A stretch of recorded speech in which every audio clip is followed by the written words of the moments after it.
तो कल हमने दो टाइप्स की कर ली थी, एक तो straight wire of finite length और एक हमने किया था इनफाइनाइट लेंथ।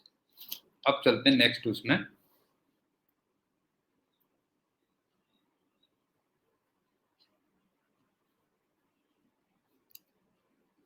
कुछ सर्कुलर कॉइल्स के भी क्वेश्चंस आते हैं।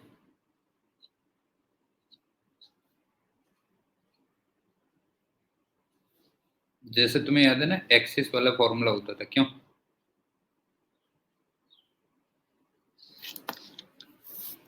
तो जैसे तुमसे ये कहता है कि at what distance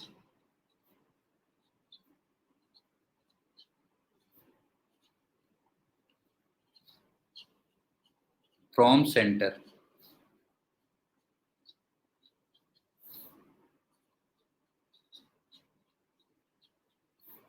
magnetic field is 1/8 the value at center।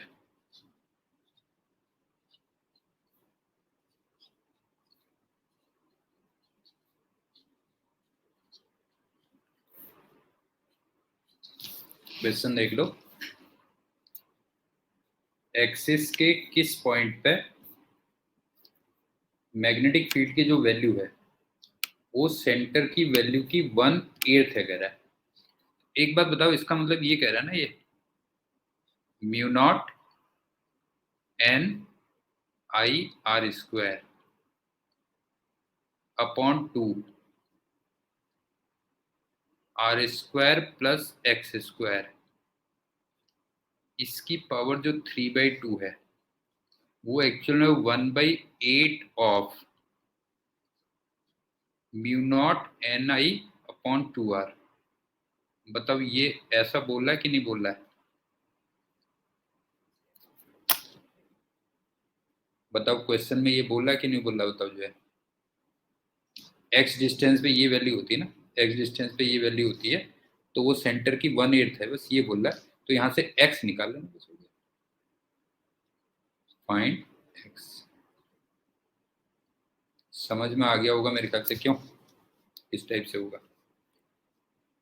अब चलते हैं नेक्स्ट, मतलब ये इसी फॉर्मूले पे बेस्ड होती है बस ये क्वेश्चंस। इस फॉर्मूले को अगर तुमने सही ढंग से वो कर लिया तो इस पे बेस्ड होती है ये कह।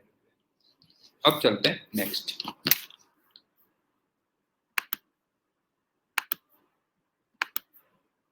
नेक्स्ट में मिक्स्ड कर देता हूं।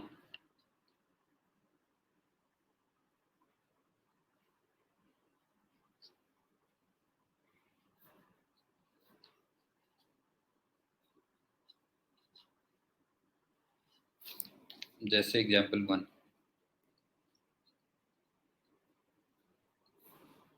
थोड़ा सा मेरे को फिगर सोच लेने देना।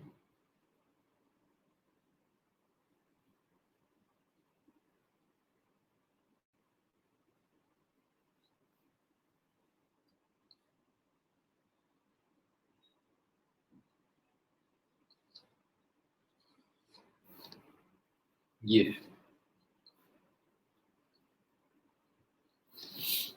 और ये इधर इनफाइनाइट से आ रहा है, इधर इनफाइनाइट को जा रहा है, और इसकी रेडियस मान लो आर है, इसका सेंटर सी है। तो मैग्नेटिक फील्ड एट सेंटर निकालना कितना होगा?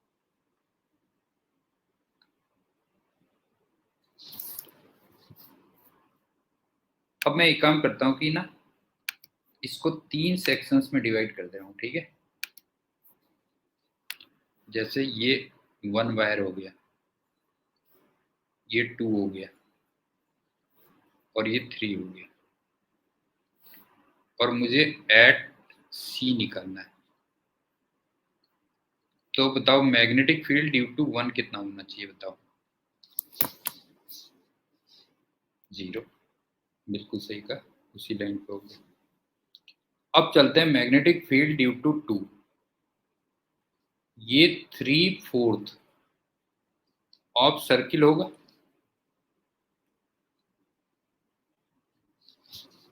ये होता है ये मैग्नेटिक फील्ड ड्यू टू 2 क्या होगा? तो 3/4 ऑफ सर्किल होगा। और सर्किल का कितना होता था याद करो? 3/4 of mu naught N I upon 2r। अब वो एक अलग बात है कि n की वैल्यू 1 होती है। क्यों? ज्यादातर केसेस में n की वैल्यू 1 होती है, ताकि तुम्हें फॉर्मूला पूरा याद रहे, इसलिए कर रहा हूँ। और जरा देखना इसकी जो डायरेक्शन होगी वो क्रॉस में होगी या नहीं होगी, बताओ। कार्स लॉ, कार्स लॉ याद करो, ये डायरेक्शन क्रॉस में आएगी कि नहीं आएगी, बताओ जो है। ये हो गया। और लास्ट में ये बताओ कि जो मैग्नेटिक फील्ड ड्यू टू 3 वो सेमी इनफाइनाइट वायर होगा ना। याद रहा बेटा, मैंने इनफाइनाइट वायर कहा था, एक सेमी इनफाइनाइट वायर कहा था। तो ये बताओ सेमी इनफाइनाइट वायर बनेगा कि नहीं बनेगा, बताओ जो है। तो सेमी इनफाइनाइट वायर का बनता था mu naught I upon 4r आ जाता था। क्यों? Mu naught upon 4 pi, sorry 4 pi भी आता है नीचे, ध्यान रखना बेटा। Mu naught upon 4 pi I upon R, ये आ जाता था। और जरा देखना इससे डॉट बनेगा। क्यों? उसके लेफ्ट साइड में आ रहा है ना, अगर देखोगे तो उसके लेफ्ट साइड में आ रहा है सी पॉइंट, तो ये बनेगा डॉट। इसका मतलब जो नेट आएगा वो B2 और B3 का डिफरेंस हो जाएगा, बस हो गया। क्यों? नेट आ जाएगा B2 डिफरेंस B3। मेरे ख्याल से समझ में आ गया होगा। और ये मैंने तुम्हें कई बार बोला है कि अगर करंट तुम्हें प्लेन ऑफ पेपर में दिख रही है तो कार्स लॉ बेस्ट है। फिर समझ गए ना, अगर current of plane of paper में तो कार्स लॉ बेस्ट है। ये अगले एग्जांपल देखो, इसमें 5-6 क्वेश्चन करवाऊंगा,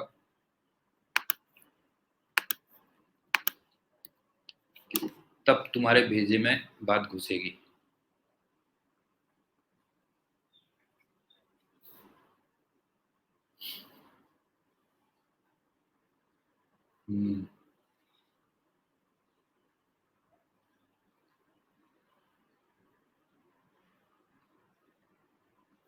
देखो ये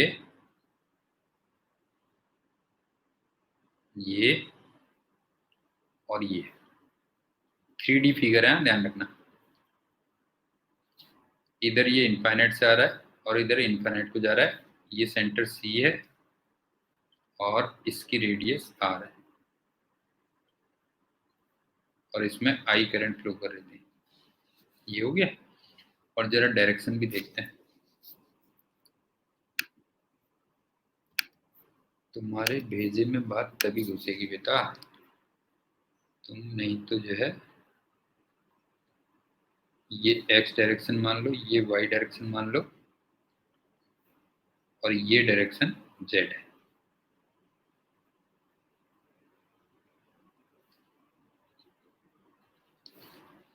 तो तुम्हें एट C निकालना है।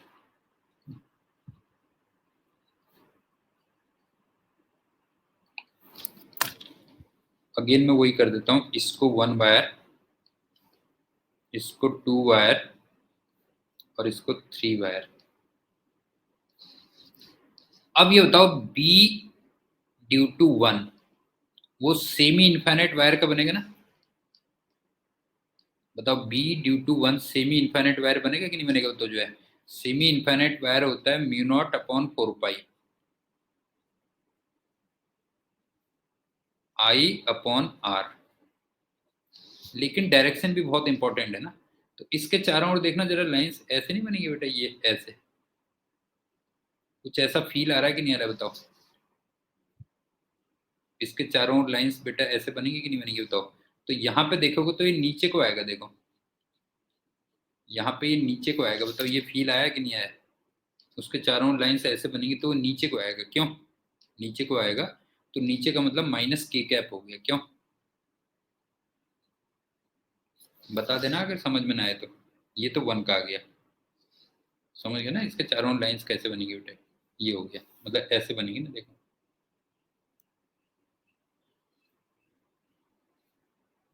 ये देखो, अब समझ में आया कि नहीं आया, अब बताओ। अब बताओ समझ में आया कि नहीं आया। तो यहाँ पे जो लाइंस होंगी वो नीचे को आएंगे। क्यों? हाँ, घर को छोड़ने की आदत है ना, ये हो गया बेटा जो है। अब चलते हैं B ड्यू टू 2। इसको वेक्टर लगाने तो ज्यादा बढ़िया लगेगा ना।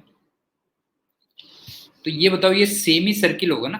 हाँ ये क्या बनेगा, सेमी सर्किल बनेगा। क्यों सेमी सर्किल बनेगा, तो सेमी सर्किल का मतलब हो गया हाफ ऑफ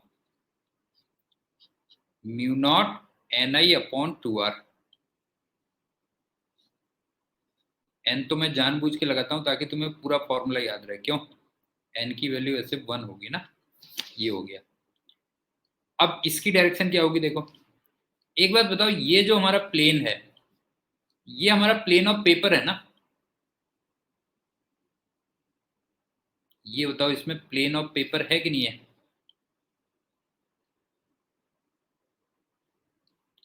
तो इसमें तो तुम कार्स लॉ लगा सकते हो, कोई प्रॉब्लम नहीं है। क्यों, इसमें कार्स लॉ लगा सकते हो। इसका मतलब इसकी वजह से वहां पे क्रॉस होगा।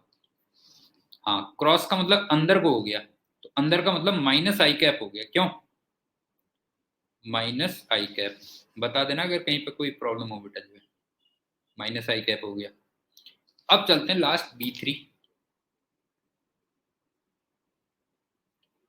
ये भी सेमी इनफाइनाइट वायर होगा। क्यों सेमी इनफाइनाइट वायर, तो ये आ गया म्यू नॉट अपॉन 4 पाई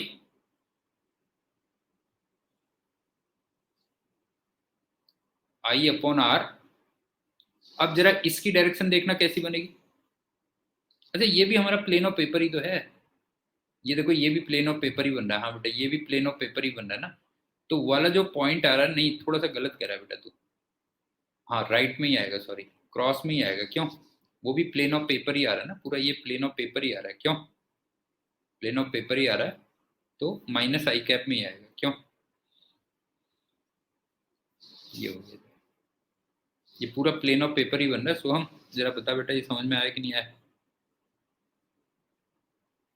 समझ में आ गया ना, ये पूरे का पूरा प्लेन ऑफ पेपर ये बन रहा है ये पूरा ना। तो इसमें लग जाएगा, वो क्रॉस आ जाएगा तो ये आ गया। तो मेरे ख्याल से निकाल लोगे और फिर तीनों को ऐड कर दोगे। अब चलते हैं एग्जाम्पल 3।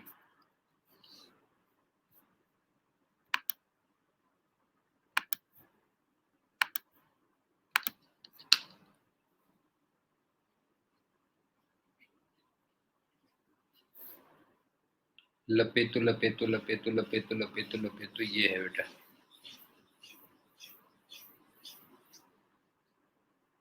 ये है, इसकी रेडियस तो है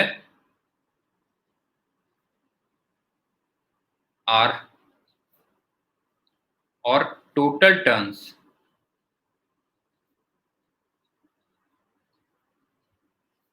वो n है और करंट I पास होती है। इसका एक तो तुम्हें m निकालना कितना होगा, मैग्नेटिक मोमेंट, और मैग्नेटिक फील्ड एट सेंटर निकालना कितना होगा।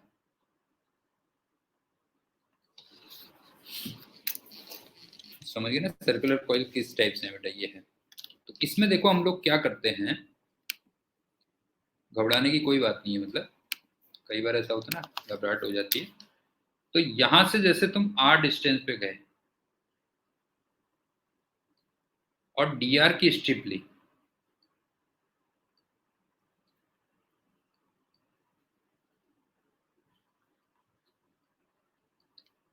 तो इतने पोर्शन में जो नंबर ऑफ टर्न्स आएंगे बस वहीं पे तुम्हें दिमाग लगाना है। यहां पे जो नंबर ऑफ टर्न्स होंगे,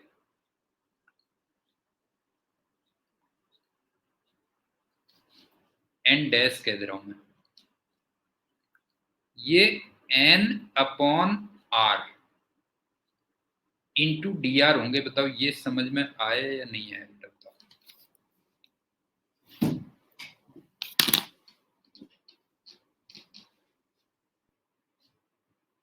ये बताओ ये समझ में आया कि नहीं आया। क्यों देखो, क्योंकि यहां से लेके यहां तक ये टोटल डिस्टेंस r है और इसमें नंबर ऑफ टर्न्स n है।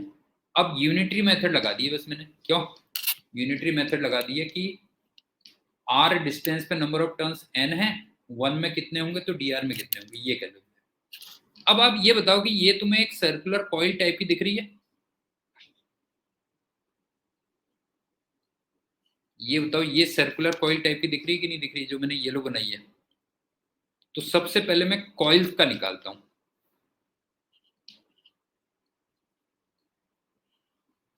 कॉइल का जो छोटा सा डी एम होगा वो एन डैश आई ए होगा। बताओ क्लियर है या नहीं है? एन आई ए होता ना, बताओ। इसका छोटा सा डी एम कितना होगा बेटा, बताओ जो है एन डैश आई ए। और यहाँ पे जो एरिया होगा वो पाई आर स्क्वायर होगा। और कॉइल की वजह से छोटा सा मैग्नेटिक फील्ड एट सेंटर, छोटा सा मैग्नेटिक फील्ड एट सेंटर कितना होगा? Mu naught N dash I upon 2r। कोई डाउट है तो बता दो, बताओ। छोटा सा मैग्नेटिक फील्ड एट सेंटर हो गया mu naught N dash I upon 2r। अब दोनों को इंटीग्रेट कर दो, बस हो गया, आ गया आंसर। क्यों? दोनों को तुम लोग इंटीग्रेट कर दोगे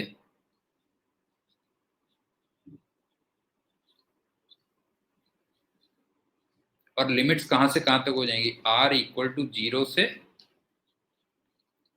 r equal to capital R तक। बताओ समझ में आ गया कि नहीं आ गया बेटा, बताओ। ये पॉइंट क्लियर हुआ या नहीं हुआ?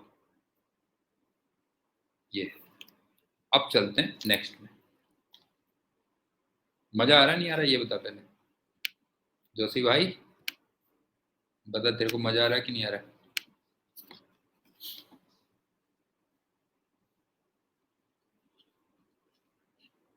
अब चलते हैं एग्जाम्पल 4। ये मान लो सर्किल है, ये मान लो स्क्वायर है, ये मान लो हेक्सागन है।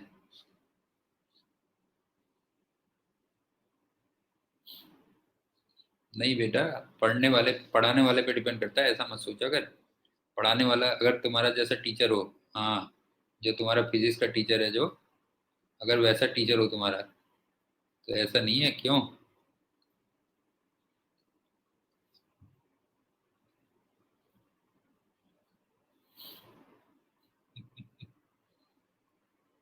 कभी तेरे को लगता है कि पढ़ भी रहा है फिजिक्स तू मेरे साथ, ये बता। कभी तेरे को आज तक फील हुआ कि पढ़ रहा हूं मैं?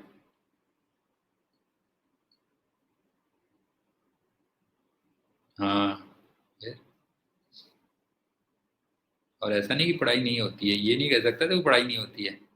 पांडे सर के वहाँ पढ़ाई नहीं होती ये नहीं कह सकता बेटा, ये आरोप नहीं लगा सकता तू मेरे को। अब क्या है देखा?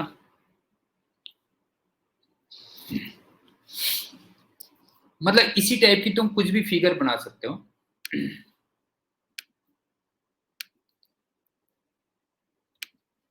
अब ये बताओ कि यहां से जो करंट एंटर करेगी, इसका कुछ पार्ट इधर चला जाएगा और कुछ पार्ट इधर जाएगा। बताओ क्लियर है कि नहीं है?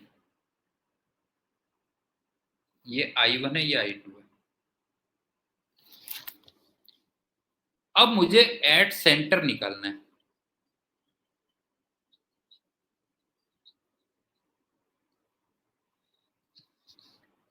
तो आप देखो, ये वाली करंट का क्रॉस डायरेक्शन में होगा और ये वाली करंट का डॉट डायरेक्शन में होगा। और सपोज करो ये वाला एंगल थीटा था मान लो। तो इंटरेस्टिंग बात ये आती है कि जितना क्रॉस में आता है उतना ही डॉट में आ जाता है। तो इसका मतलब नेट मैग्नेटिक फील्ड जीरो आ जाता है, बस ये ध्यान रखना। नेट मैग्नेटिक फील्ड एट सी वो जीरो आ जाता है इन ऑल फिगर्स जितनी भी मैंने बनाई है।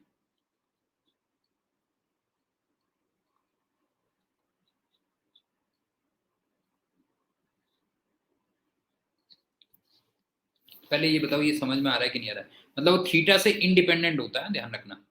It is independent of theta.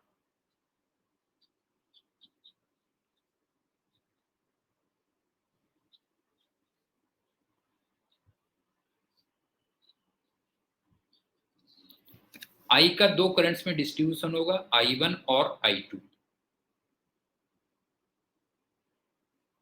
I1 वहां पे क्रॉस में देगा, I2 वहां पे डॉट में देगा। लेकिन मैंने तुमसे कहा जितना क्रॉस में आएगा उतना ही डॉट में आएगा, तो इसका मतलब हर फिगर में कितना हो जाएगा, तो जो है हर फिगर में सेंटर में क्या आ जाएगा, 0 आ जाएगा। पहले ये बताओ रिजल्ट समझ में आया कि नहीं आया? प्रूफ अभी करता हूं मैं, अभी मैं प्रूफ करता हूँ। ये तो समझ में आ गया ना। अब देखो इसको कैसे प्रूफ करेंगे। बेटा तुम क्या सोचोगे कि चलई से पाला पड़ गया था।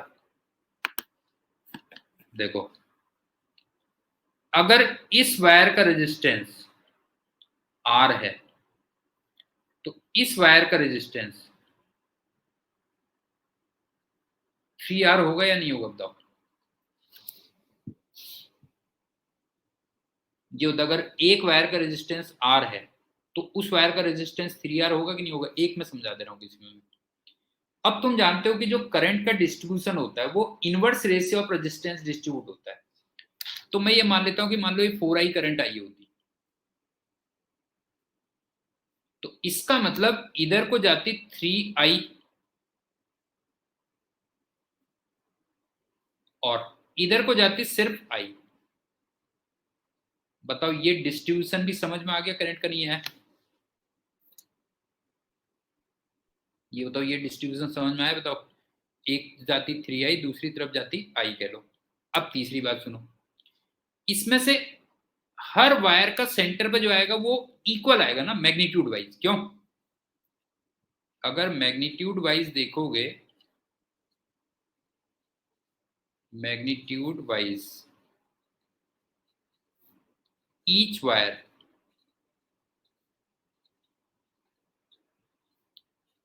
वो सेम देगा प्रोवाइडेड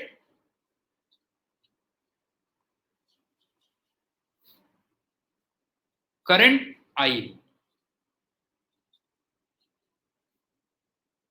ये इंपॉर्टेंट है ना। नहीं होता अगर करंट आई है तो फिर सब में सेम देगा। क्यों? और उसकी वैल्यू मान लो मैं बी कह देता हूं, लेट।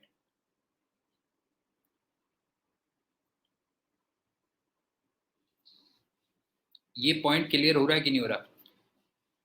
हर वायर सेंटर पे इक्वल देगा। क्यों? हर वायर सेंटर पे इक्वल देगा और उसको बी कह दिया, प्रोवाइडेड कि करंट सब में आई के इक्वल हो। अब आप मेरे को ये बताओ कि जो 3I करंट है वो कितना देगी? ध्यान से देखना।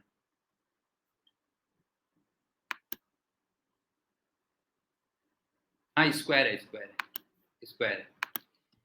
अब ये बताओ कि magnetic field due to 3I कितना होगा? ध्यान से देखना।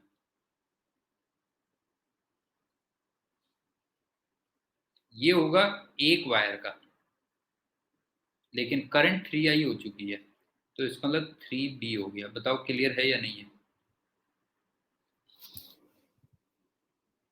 बताओ बेटा, वायर तो एक ही है लेकिन करंट 3 है। अब ये बताओ magnetic field due to I कितना हो गया? आपके 3 वायर है, नहीं आपके 3 वायर है लेकिन करंट आई है, तो इनटू बी। अब जरा देखना दोनों इक्वल आ गए कि नहीं आ गए, जरा चेक करो बेटा। ये और ये दोनों सेम आ गए कि नहीं आ गए? ये हो गया, हो गया। तो सेंटर पे मैग्नेटिक फील्ड कितना आएगा? 0 आएगा। अब इसको बिल्कुल प्लेन लैंग्वेज में समझा देता हूँ। वो कैसे? देखो भाई, एक सिंपल सी बात है कि यहाँ पे वायर एक ही है लेकिन करंट 3 गुना है। यहाँ पे 3 वायर हैं लेकिन करंट आई है, तो बताओ कंपनसेट हो गई कि नहीं हो गई? बता चीजें, ये तक कंपनसेट हो गई कि नहीं हो गई? बता जो है इसमें एक ही वायर है लेकिन करंट 3 गुना है, उसमें 3 वायर हैं लेकिन करंट केवल आई है। तो दोनों इक्वल मैग्नेटिक फील्ड देंगे या नहीं देंगे? बेटा बता जो है इक्वल मैग्नेटिक फील्ड देंगे ना सेंटर पे जो है। तो सेंटर पे वैल्यू क्या निकल के आएगी? 0 निकल के आएगी। ये हो गया। अब चलते हैं एग्जाम्पल 5।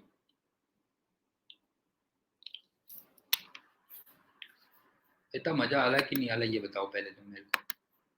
पहले तुम मेरे को ये बता दो मजा आ रहा कि नहीं आ रहा।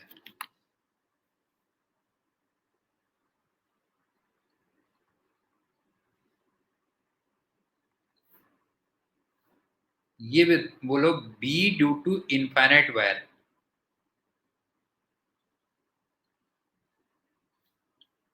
वो होता है mu naught upon 2 pi I upon R. अब आर टेंडिंग टू इंफिनिटी अगर हो तो बी टेंडिंग टू जीरो होगा, और अगर आर टेंडिंग टू जीरो हो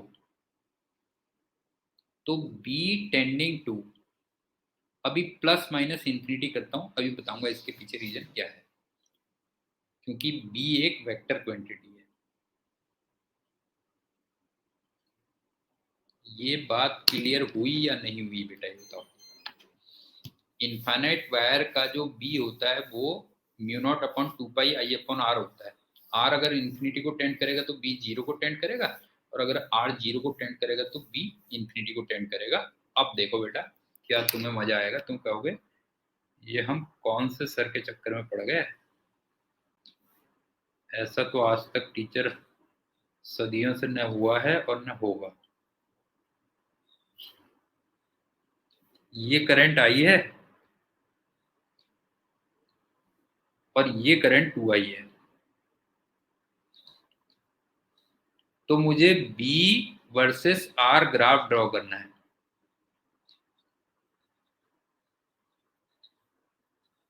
तुम्हें याद है इलेक्ट्रोस्टैटिक्स में हमने किए थे इस टाइप के ग्राफ, ग्रेविटेशन में भी करते हैं, इलेक्ट्रोस्टैटिक्स में भी करते हैं, कई जगह करते हैं। याद आ रहा है कि नहीं आ रहा बेटा, बताओ। जो है B versus R graph draw करना है, तो हम सबसे पहले इसको 3 रीजन्स में डिवाइड कर देते हैं। तो सोहम बेटा, तू कहेगा ऐसा टीचर जो है कि मौर्यन एम्पायर के टाइम से भी नहीं हुआ कभी, जो है तो इन्फिनिटी पे वैल्यू जीरो और इधर वैल्यू जीरो। अब जरा ध्यान से देखना बेटा, जो है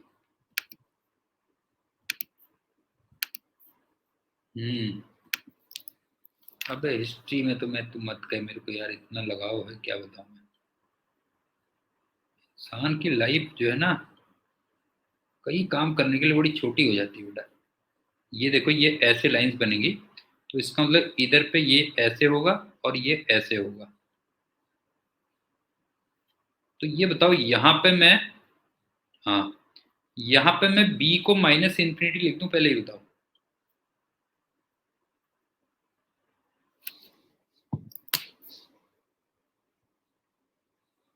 ये बताओ, इसको मैं यहाँ पे माइनस, हाँ आज जीके की बात बता दूंगा, चलो। ये बताओ, ये समझ में आ रहा है कि नहीं आ रहा, क्योंकि नीचे को है ना बेटा, ये नीचे को है इसलिए कह रहा हूं मैं, और ये ऊपर को है। तो यहाँ पे मैं b की वैल्यू प्लस इनफाइनाइट लिख देता हूँ, क्यों।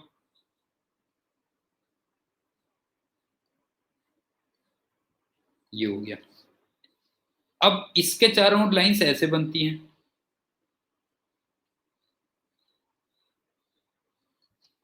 नहीं है, इसके चारों ओर लाइंस ऐसे बनती हैं। तो यहाँ पे अगर देखोगे तो ये ऊपर को आएगी और ये नीचे को आएगी, क्यों। इसका मतलब एक तरीके से यहाँ पे b की वैल्यू प्लस इंफिनिटी, और यहाँ पे b की वैल्यू माइनस इंफिनिटी। और प्लस माइनस इसलिए लिख रहा हूं क्योंकि तुम जानते हो ना, ऊपर की डायरेक्शन को नॉर्मली हम प्लस लिखते हैं, क्यों, और इसको माइनस लिखते हैं।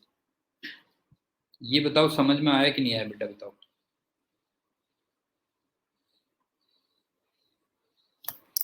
अब एक काम करते हैं, थोड़ा दूसरी फिगर बनाते हैं, ये तो समझने के लिए बनाई थी मैंने केवल।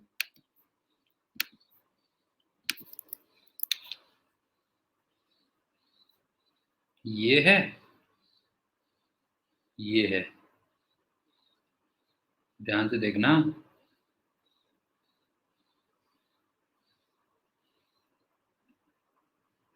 इधर जीरो, इधर जीरो, माइनस इन्फिनिटी और प्लस इन्फिनिटी,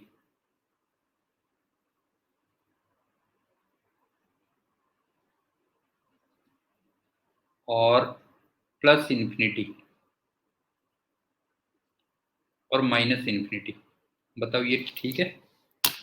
ये बात समझ में आ रही कि नहीं आ रही बताओ बेटा जो है, ये हो गया।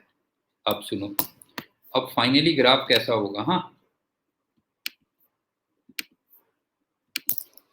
माइनस इंफिनिटी और माइनस इंफिनिटी के बीच में ग्राफ ऐसा बनेगा, क्यों?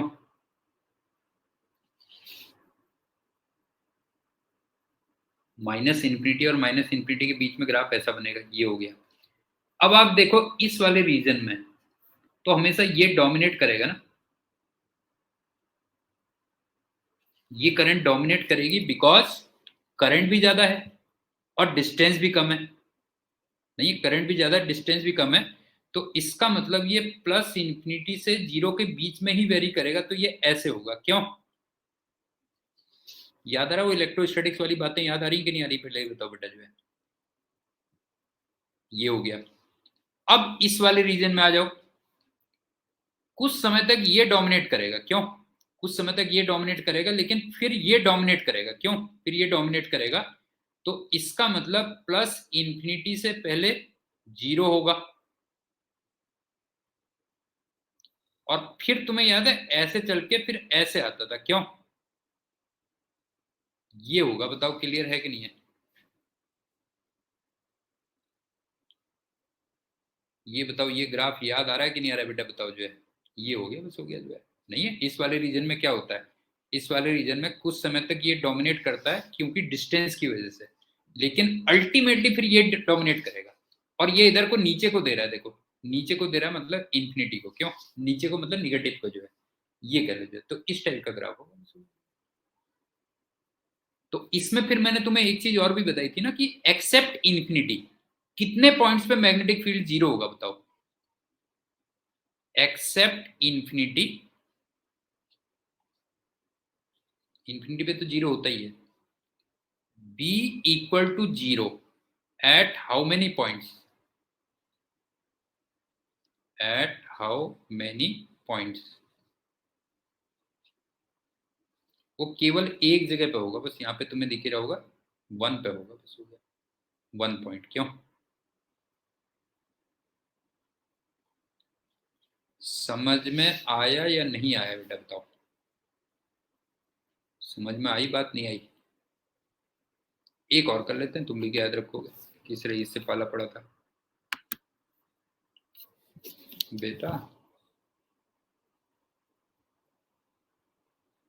किस रईस से पाला पड़ा था, तुम क्या करोगे? समझ गया? ऐसे नहीं होता जो तू सोचता है बेटा।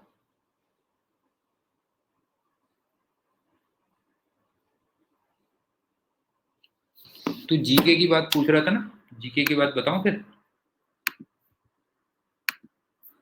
हम्म,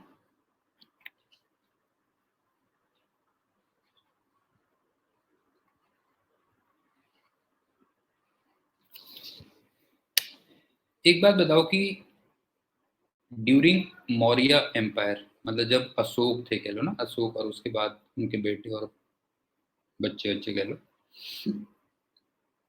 बुद्ध जो धर्म था ना, बौद्ध धर्म, वो हमारे इंडिया में बहुत फैला था ना, नहीं है, इंडिया में काफी फैला था, इंडिया क्या और भी कंट्रीज में फैला था, लेकिन फिर यहाँ से खत्म ही हो गया जो है, एक तरीके से देखा जाए तो खत्म ही हो गया ना बेटा जो है, बहुत ही कम है ना, बौद्ध धर्म यहाँ पे बहुत कम है जो है। उसका रीजन बताता हूँ क्या था।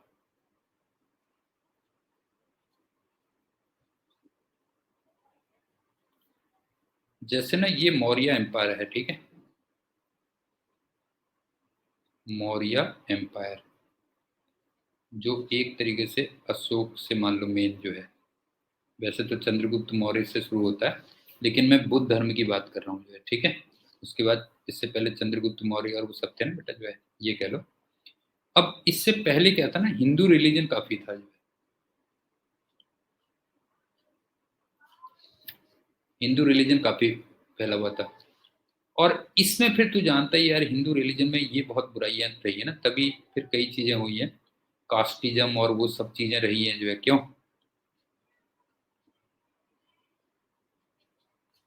जो कि एक बहुत ही मतलब वो है, हाँ, है ना, तो ये बड़ा वो था बेटा जो है। अच्छा, अशोका तुम जानते हो कि आफ्टर कलिंग वॉर उसने नॉन वायलेंस को कर लिया था ना,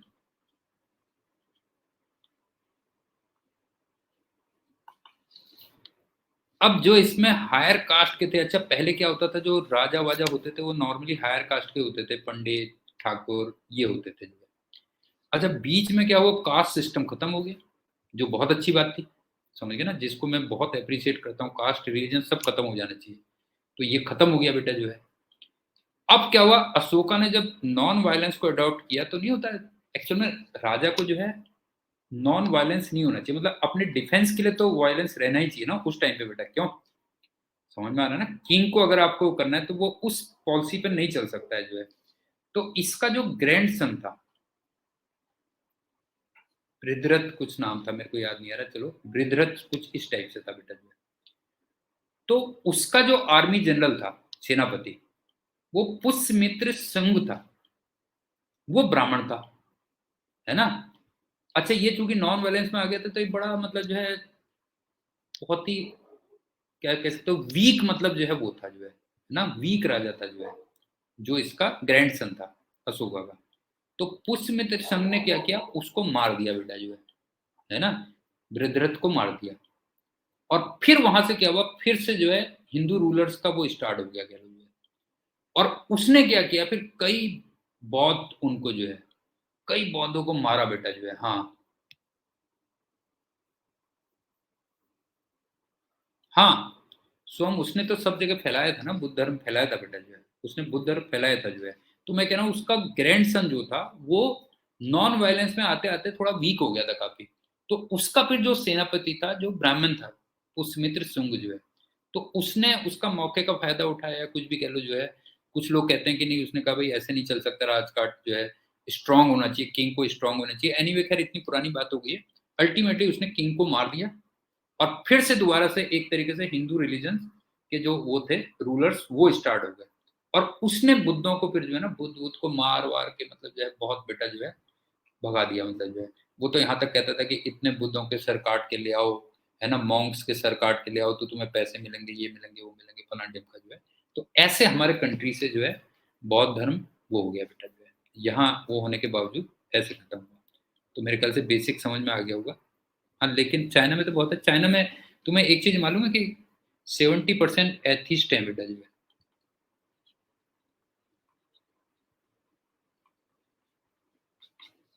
हाँ चाइना में 70% एथिस्ट हैं, जो मानते नहीं है जो है इसको, रिलीजन वगैरह को नहीं मानते जो है। कम्युनिस्ट पार्टी कह लो किसी की वजह से, हाँ वो ठीक है उनका हिसाब किताब, रिलीजन विलीजन होना नहीं चाहिए, सब चीजें जो है। तो ये था। अब चलो अगली बात, एक और कर लेते हैं एग्जाम्पल।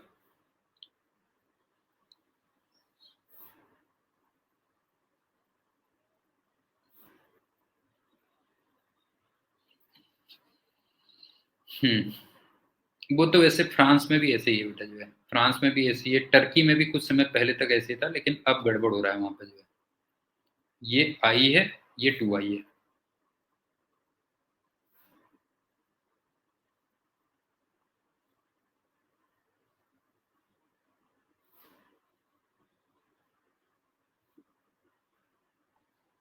सुनो, जीरो जीरो, कई सालों बाद मुझे उसके लिए फिर दूसरा जन्म लेना पड़ेगा। इसमें लाइंस ऐसे, इसका मतलब नीचे को और ये ऊपर को, क्यों, इसमें भी लाइंस ऐसे, नीचे को और ये ऊपर को, क्यों, ये हो गया। और मैंने तुमसे कहा था ऊपर वाली डायरेक्शन प्लस, नीचे वाली डायरेक्शन माइनस, क्यों। तो एक तरीके से यहाँ पे माइनस इन्फिनिटी, यहाँ पे प्लस इन्फिनिटी, यहाँ पे माइनस इन्फिनिटी, और यहाँ पे प्लस इन्फिनिटी। बताओ क्लियर है या नहीं है। वैल्यूज पहले बताओ मैंने सही रखी है कि नहीं रखी है। Zero zero minus infinity plus infinity क्यों रखी है ये जो है। अब जरा फिगर देखो,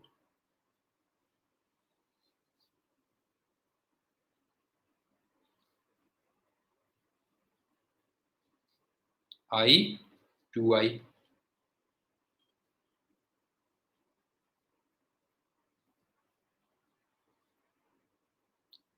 zero 0 minus infinity plus infinity minus infinity plus infinity, ये हो गया। अब तुम अगर बीच में देखोगे तो वैल्यू माइनस इन्फिनिटी और प्लस इन्फिनिटी के बीच में वेरी करेगी, इसका मतलब ये ऐसे होगी, ये हो गया। अच्छा, अब के इंटरेस्टिंग बात क्या है ना कि दोनों की दोनों क्रॉस करंट है, दोनों की दोनों क्रॉस करंट है। इसका मतलब इस साइड में दोनों निगेटिव दे रही है, क्यों? इस साइड में दोनों निगेटिव देंगे तो यहां पे ऐसे होगा, और इस साइड में दोनों करंट पॉजिटिव मैग्नेटिक फील्ड देंगे तो ऐसे होगा। बताओ क्लियर है या नहीं है बेटा, ये बताओ। ये पॉइंट समझ में आ रहा है कि नहीं आ रहा है कि दोनों की दोनों नहीं है, दोनों की दोनों, हाँ, दोनों की दोनों क्रॉस करंट है, तो इसका मतलब यहां पे दोनों नीचे को देंगी मतलब नेगेटिव आएगा, और यहां दोनों ऊपर को मैग्नेटिक फील्ड देंगी तो प्लस आएगा, तो ये हो गया, बस हो गया। और एक छोटी सी बात और, ये बताओ, ये जो मैग्नेटिक फील्ड जहां पे 0 आ रहा है वो छोटी करंट के नजदीक होगा ना, क्यों? ये बताओ, जहां पे मैग्नेटिक फील्ड 0 आ रहा है वो छोटी करंट के नजदीक होगा कि नहीं होगा, बताओ जो है। इसका मतलब ये अगर R1 है, ये R2 है, तो R1 की वैल्यू R2 से छोटी होगी। बताओ इस टाइप के क्वेश्चन में कोई वो तो नहीं है, कोई कंफ्यूजन तो नहीं है, ये बताओ। एक और एग्जांपल देखते हैं।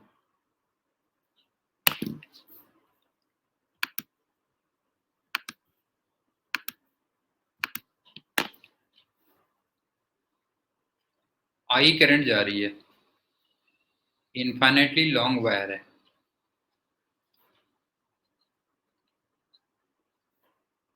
और ओरिजिन से पास हो रहा है,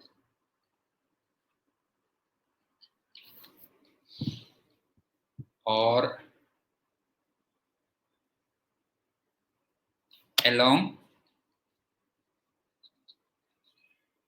नेगेटिव जेड एक्सिस।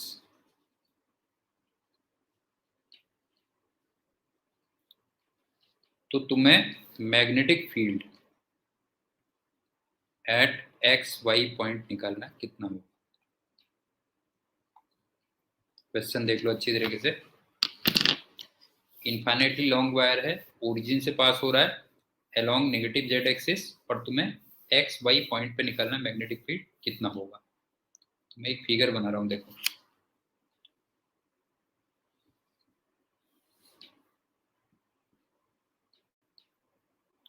करंट ये है, बताओ क्लियर है, बताओ ये करंट है, बताओ। ये पी पॉइंट है जिसके कोऑर्डिनेट एक्स वाई हैं,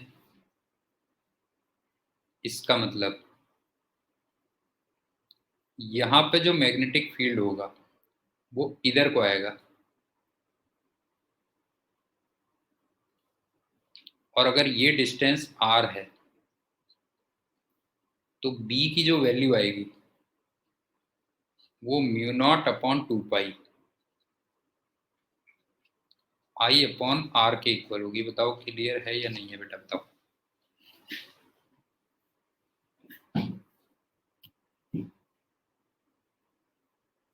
फिगर समझ में आ रही है ना किधर को आएगा बेटा, जो है ये हो गया, क्योंकि लाइंस ऐसे बनेगी ना, अगर देखोगे तो ये लाइंस ऐसे बनेगी, ऐसे बनेगी, ये हो गया। अब यहां पे जो r है वो under root of X square plus Y square है। एक तो ये बात आ गई, लेकिन अभी हमारा काम नहीं चला, इसको अभी वेक्टर फॉर्म में लिखना पड़ेगा ना हमें।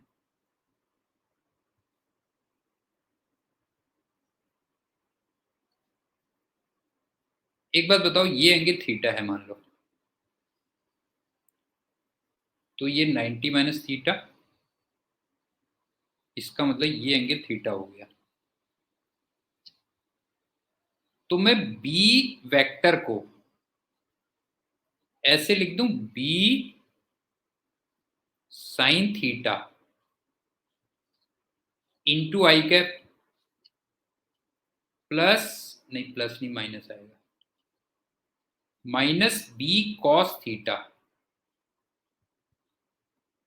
Into J cap. बताओ क्लियर है कि नहीं है?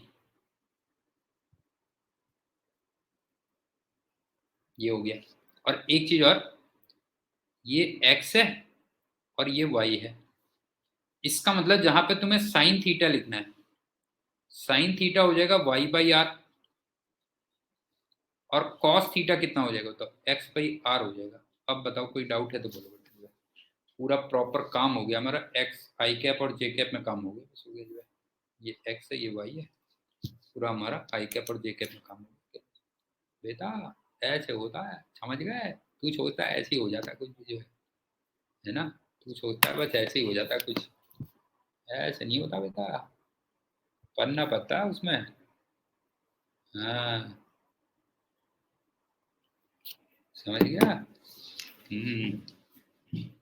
एक बार क्या हुआ ना, मैं पता है मेरे को बीच में क्या हुआ ना जोशी, मेरे को बीच में भूलने की बीमारी हो गई थी। पता है मैं भूल जाता था, तूने देखा भी होगा क्लास में भूल जाता हूँ जो है ना। तो मैं डॉक्टर के पास गया, मैंने कहा डॉक्टर साहब मेरे को ना भूलने की बीमारी हो गई है, कोई दवाई वगैरह दे दीजिए जो है, मैं आजकल हर चीज़ भूल जा रहा हूँ। तो कहता है ऐसा है, तुम सबसे पहले तो ना मेरी फीस दे दो बेटा जो है, तो दवाई तो मैं बाद में दूंगा जो है, तुम पहले फीस दे दो। पता लगा ऐसा ना हो कि दवाई लेके तुम जो है फिर फीस ही भूल जाओ जो है। तो ये है बेटा जो है। अब चलते हैं अगला क्वेश्चन, सुनो।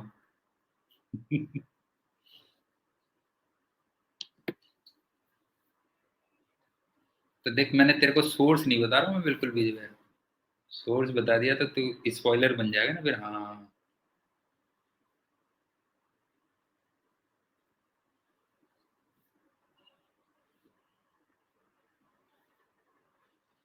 ये एक्स है, ये वाई है, ये जेड है।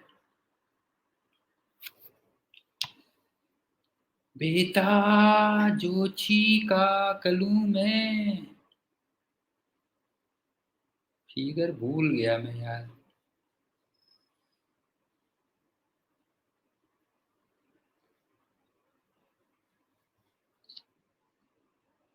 जा लाऊं बेटा, चाह लाऊं मैं।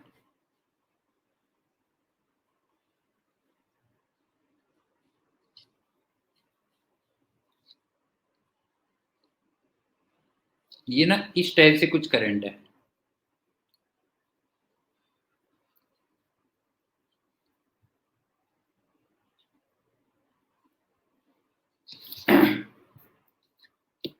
अब तुम्हें सारी साइड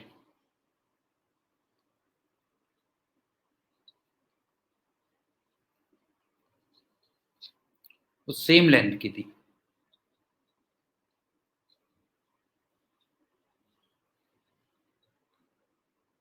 अब मेरे को एग्जैक्ट थोड़ा क्वेश्चन याद नहीं आ रहा, ये करंट आई है,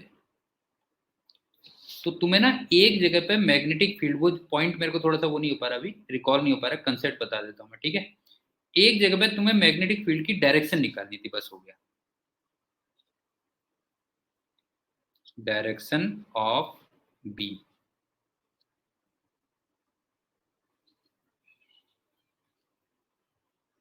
अभी पॉइंट मैं फिगर में बता दूंगा, उसके कोऑर्डिनेट नहीं समझ पा रहे हैं मेरे को, कोऑर्डिनेट नहीं आ रहे हैं। तो देखो, तुम्हें याद है एक इक्वल एंड अपोजिट कंसेप्ट चला करता था बेटा जो है, इक्वल एंड अपोजिट करंट वाला कंसेप्ट होता था, जैसे ये मैंने बना लिया,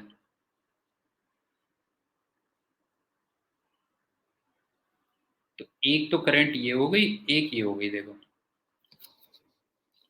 अब वो पॉइंट ना यहाँ कहीं आता है, ये इधर कहीं आता है, देखो। तो अब ये बताओ कि ये वाला जो लूप है,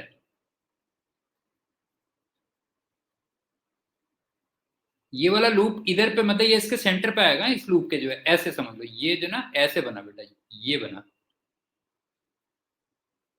समझने की कोशिश करो मैं क्या कहना चाह रहा हूं। ये इसके सेंटर पे यहां पे आता है कुछ, ये अब समझ में आया कि नहीं आया बेटा बताओ जो है, ये समझ में आया। तो इसका मतलब ये इधर को आएगा,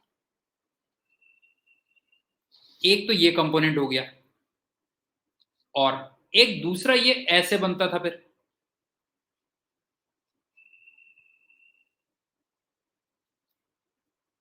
ये, तो ये किधर को आएगा जरा बताओ, नीचे को आएगा, क्यों?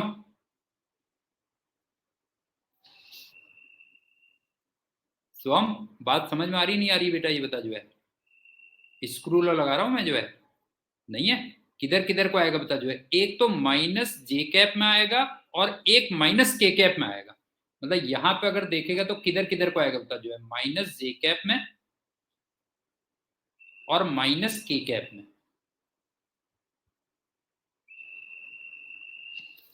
जोशी बता बेटा, ये समझ में आ रही बात नहीं आ रही है बता जो है, स्क्रू लॉ लगाया मैंने जो है, माइनस जे कैप में और माइनस के कैप में। अच्छा इंटरेस्टिंग बात बताता हूं, तुम भी क्या याद रखोगे कि अगर तुम्हें सिर्फ डायरेक्शन बतानी होती है किधर को होता है, तो तुम उस डायरेक्शन में यूनिट वेक्टर बता दोगे जो है। पॉइंट समझ में आ रहा क्या कह रहा हूं मैं? अगर तुम्हें किसी की डायरेक्शन बतानी है सिर्फ तुम्हें, तो तुम क्या बता दो बताओ, यूनिट वेक्टर बता दो।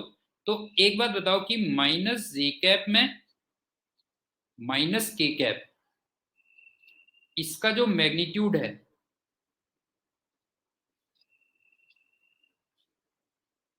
इस वेक्टर का जो मैग्नीट्यूड है वो √2 है।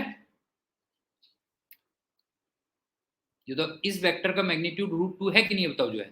तो इसका मतलब इस वेक्टर की डायरेक्शन में यूनिट वेक्टर कितना होगा,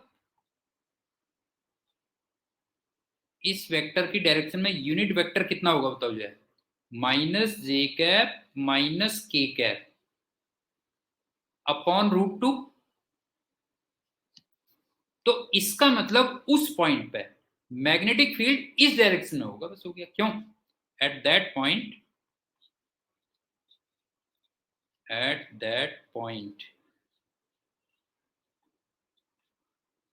मैग्नेटिक फील्ड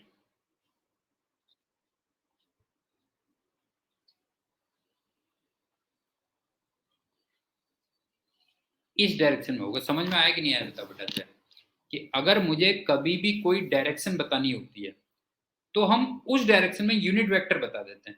और यूनिट वेक्टर कैसे निकलता है जरा बताओ जो है, वेक्टर को उसके मैग्नीट्यूड से क्या करके बताओ जो है, वेक्टर को उसके मैग्नीट्यूड से डिवाइड कर दो तो वो आ जाता है। तो ये पॉइंट क्लियर हुआ नहीं बताओ जो है, ये क्वेश्चन क्लियर हो गया कि नहीं हो गया? वो उनके सेंटर में आया होगा कहीं पॉइंट पे टच है, वो जो पॉइंट पूछा होगा उसके सेंटर में कहीं पे पूछा होगा ये। तो ये हमारा बायोट सेवर्ट लॉ और वो सब चीजें हो गई कंप्लीट। अब चलते हैं एम्पियर सर्कुलर लॉ। मजा आया नहीं आया ये बता तू पहले बेटा जोशी, तेरे को मजा आया कि नहीं आया? मैं तो जा रहा हूँ पिक्चर देखने आज। तेरे को आया नहीं आया मेरे को नहीं, उससे कोई मतलब। अब वो एक आइए ना, कौन है यार वो, यार तू जानता ही है, मैं भूलने की बीमारी है मेरे को जो है। पंकज मिश्रा है, कौन है उसकी उसकी है पिक्चर। वो तो देख ली मैंने यार, वो देख ली मैंने। आज मैं जा रहा हूँ, कौन सी है यार, पंकज मिश्रा की एक पिक्चर आई है बेटा, वो है पीलीभीत करके कुछ है उसका नाम, पीलीभीत समथिंग, पीलीभीत कुछ इस टाइप से। अब चलते हैं ampere circular law.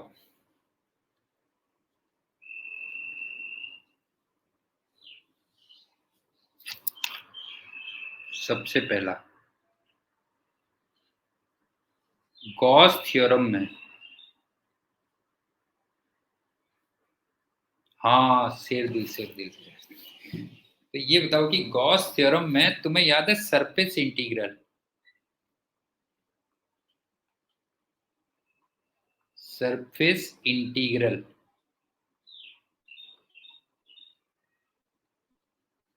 Of electric field होता था, याद आ रहा है कि नहीं आ रहा है बताओ बेटा? Surface integral of electric field होता था, क्यों? Surface integral of electric field, और कुछ हम ऐसे करते थे, तुम्हें याद होगा, E.ds कुछ ऐसे होता था, ये सब हमने पढ़ा हुआ है। और मैंने तुम्हें कहा था कि इसकी वैल्यू या तो ES होगी या 0 होगी, ये सब हम पढ़ चुके हैं वहां पे। याद आ रहा है कि नहीं आ रहा, पहले ही बताओ। गॉस थ्योरम में हम लोग surface integral of electric field करते थे। अब चलते हैं यहाँ पे क्या होता है। तो बेटा ऐसे ही काम चलता है। Here in ACL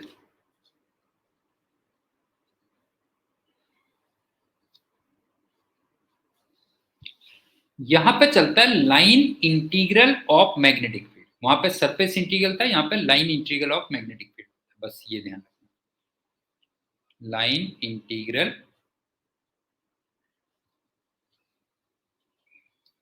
of magnetic field इस टाइप से कह लो।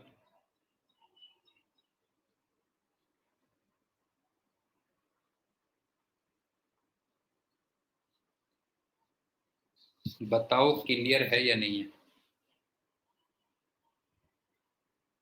जैसे वहां पे surface integral of electric field होता था, यहाँ पे line integral of magnetic field होगा। और ये कुछ तुम्हें ऐसा लग भी रहा होगा कि ये BDL cos थीटा होगा।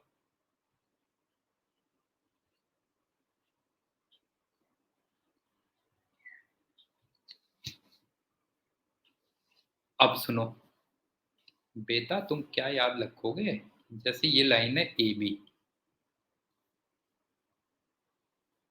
हर जगह पे मैग्नेटिक फील्ड ऐसे है मान लो,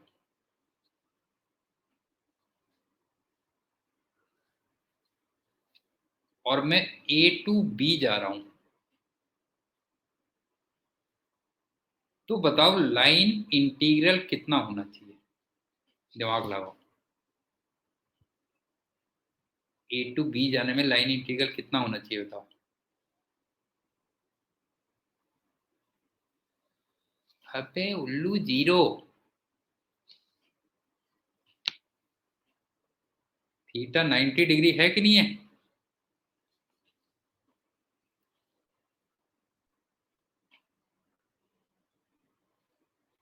ये देख, ये हो गया B वेक्टर, और इधर को छोटा सा बन गया DL वेक्टर। अब बता कुछ समझ में आ रहा है कि नहीं आ रहा। समझ में आया बता। जो है यहाँ पे लाइन इंटीग्रल क्या हो जाएगा, 0 हो जाएगा। अब सुन, A to B में कंफ्यूजन हो रहा है, C to D ले लेता हूँ। हाँ, अब हर जगह पे मैग्नेटिक फील्ड B है।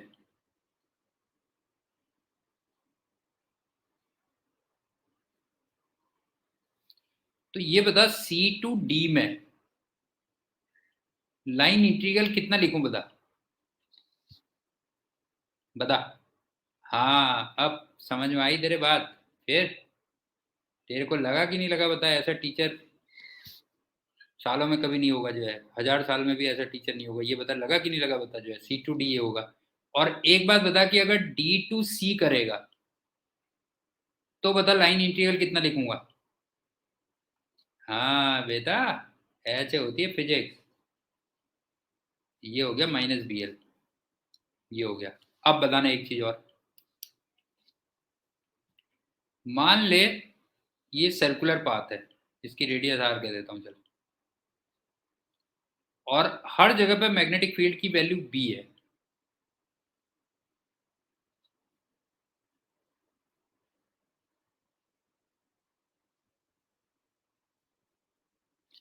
अब ये बता लाइन इंटीग्रल अगर मैं क्लॉकवाइज घूमता हूं तो बता कितना होगा।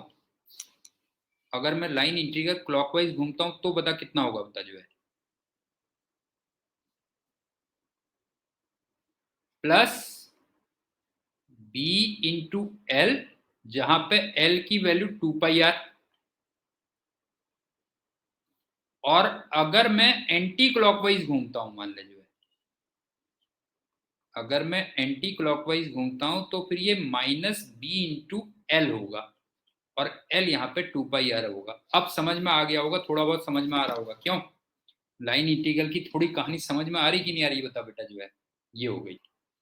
तो फिर कंक्लूजन लिख देता हूं, अगर समझ में आ गई तो फिर क्या है। फिर लिखो कंक्लूजन। मजा आ रहा है मेरे को तो बहुत ज्यादा पढ़ाने में। नहीं, कंक्लूजन से क्या ना, टू बी कंटिन्यूड। हाँ, बाकी चल मिलते हैं कल एक नए जोक के साथ। ओके, बाय बाय बेटा।